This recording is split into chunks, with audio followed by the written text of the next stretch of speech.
Barcelone, ville d'Espagne, s'était transformée pendant 4 jours en ville de la haute technologie du numérique, ce à la faveur du Congrès mondial du mobile tenu du 27 février au 2 mars 2017. Cette année, le Congrès mondial du numérique a été dominé par la virtualité, qu'il s'agisse de la réalité ou des assistants personnels, ainsi que par les objets connectés. Le Congo a été représenté à ce congrès par le ministre des Postes et Télécommunications, Léon Juste Ibumbo. Commentaire, Gustella Claire Koudissa.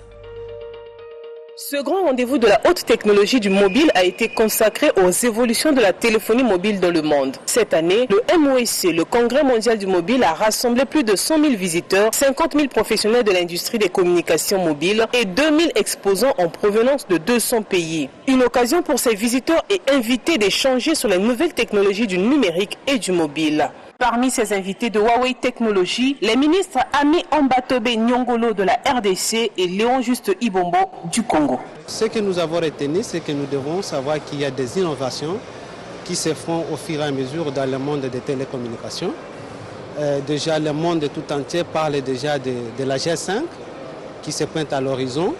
Il est vrai qu'il y a encore beaucoup de défis à relever à ce qui nous concerne, parce que pour ce qui concerne la RD Congo, jusque-là, on est en train d'entreprendre les démarches pour introduire la 4e G, alors que les autres sont en train de vouloir déjà introduire la 5e G dans les jours à venir. Étant donné que nous avons un grand projet dans notre pays, c'est-à-dire que le déploiement de la phase 2 du projet CAB, qui va relier le Congo et le Cameroun, le Congo et la RCA, donc nous sommes venus ici pour voir comment est-ce que nous pouvons trouver des partenaires qui vont nous accompagner dans cette phase. Mais il y a aussi un autre point très important parce que nous avons un premier projet CAB entre le Congo et le Gabon.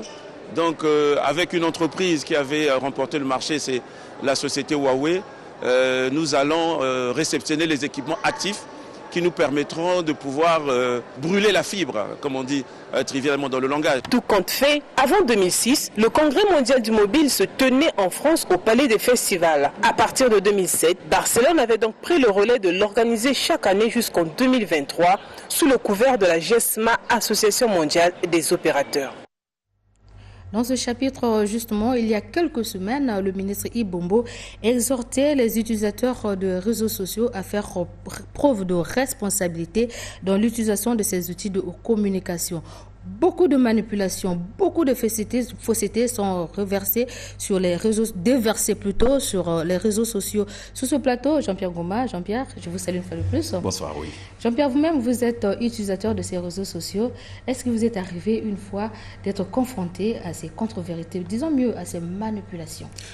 Évidemment, il faut d'abord partir du fait que nous sommes aujourd'hui dans un domaine de la science, un domaine donc de technologie, et dans ce domaine, tout semble possible, de l'intox à la manipulation. Tous les coups sont permis.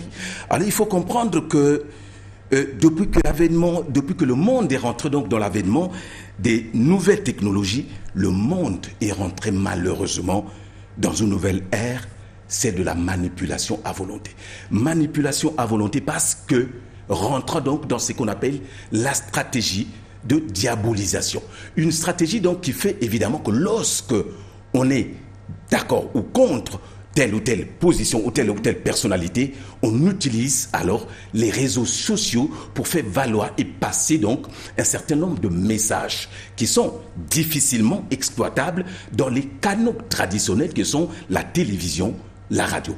Vous n'avez pas la possibilité de venir manipuler une image dans une télévision comme TF1, dans une télévision comme CCTV, dans une télévision comme Télé Congo ou CRTV ou je ne sais pas que sais-je encore, mais vous n'avez pas aussi la possibilité de faire une telle manipulation dans une radio classique.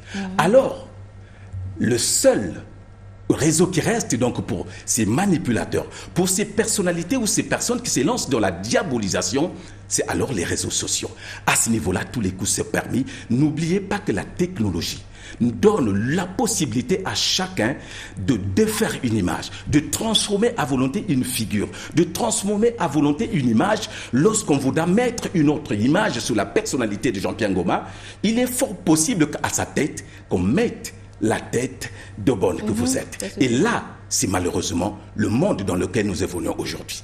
Ce matin, les internautes, les utilisateurs de Facebook se sont réveillés secoués par une information selon laquelle la première dame du Congo, Mme Antoinette Sassou Nguesso, serait morte. Là aussi, c'est ce genre d'information, ça dénote également de cette manipulation. Je crois que la première dame, c'est une personnalité. On ne manipule pas, on ne véhicule pas des informations à la légère lorsqu'il s'agit de cette personnalité.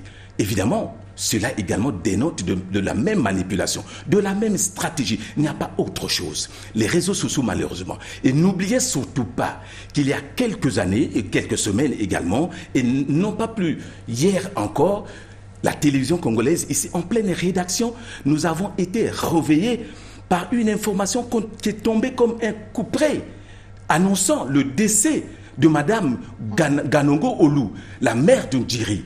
Et vous avez vu la réaction dans la salle de rédaction. Il y a des personnes qui ont pleuré. Mais c'était ça également la conséquence des réseaux sociaux. C'est donc la conséquence de Facebook. L'information émanée de Facebook.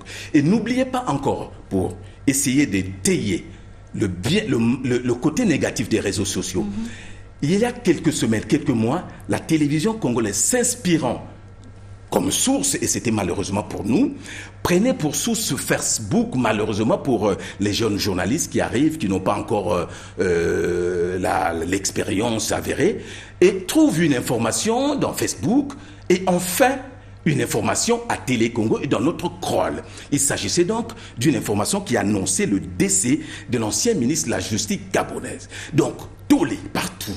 Il fallait trouver la source. Il fallait démontrer que c'était vrai. Au bout du compte, le bonhomme, l'ancien ministre de la Justice se trouvait à Paris. Vivant, bien sûr, non pas malade. Évidemment, vous venez de parler de la première dame. Je vais d'abord partir d'une image et je vous propose donc de suivre les deux images qui ont été à l'origine de cette manipulation. L'image vraie et l'image fausse. Vous avez là une image, c'est la télévision BBC. Vous avez le même journaliste, vous avez le petit médaillon à votre gauche, donc avec un couple, un monsieur et une dame, donc BBC qui fait normalement, et ça c'est là l'image vraie. Et de cette image, on estorque le couple, on enlève juste le couple.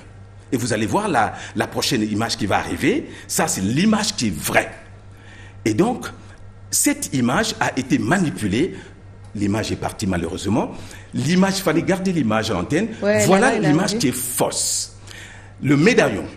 À la place du médaillon où il y avait le couple, on prend une photo en gros plan de Madame la Présidente et on l'affiche et en bas, on efface tout ce qui avait été écrit en mettant décès de Madame Antoinette Sassou Nguesso. C'est là la vraie manipulation de ce monde. Malheureusement, le monde est appelé encore à vivre dans ce... Il faut à ce niveau peut-être renforcer la réglementation, la législation doit être renforcée pour essayer de combattre donc ce phénomène réseaux sociaux.